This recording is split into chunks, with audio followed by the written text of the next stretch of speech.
Hello everyone, welcome to GK Today, and in this video we will be discussing about India and European Union high-level dialogue on trade and investment.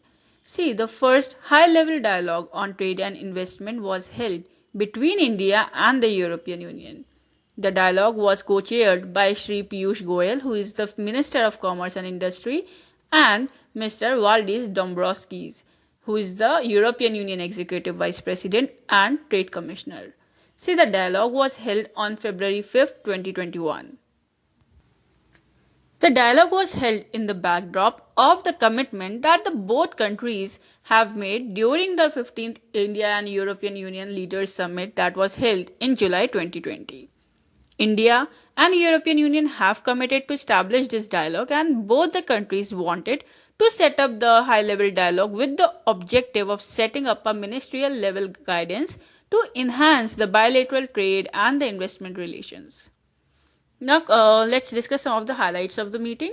See, in the high-level dialogue, the ministers from both the countries emphasized on the importance of global cooperation. Both sides acknowledged the importance of the solidarity in the post-COVID-19 world, and they agreed to further deepen the bilateral trade and investment relationship by a series of regular engagements.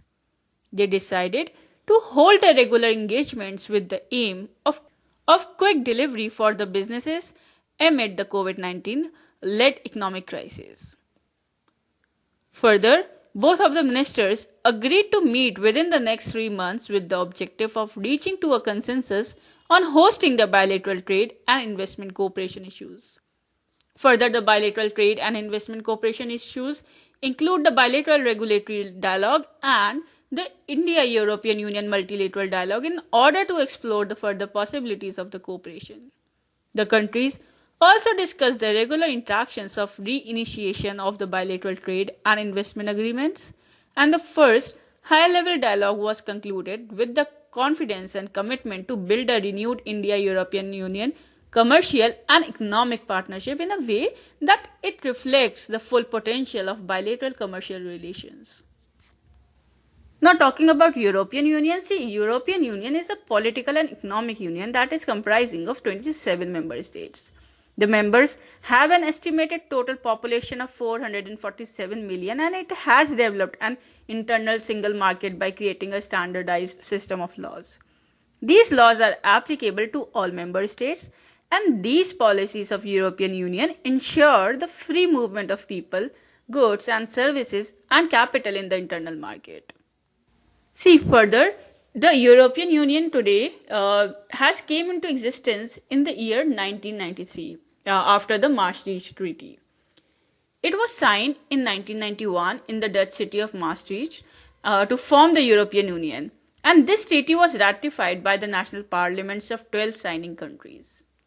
The recent Lisbon Treaty that was signed by the member states in Lisbon in December 2007 made the European Union more efficient and effective to take on the challenges of the 21st century.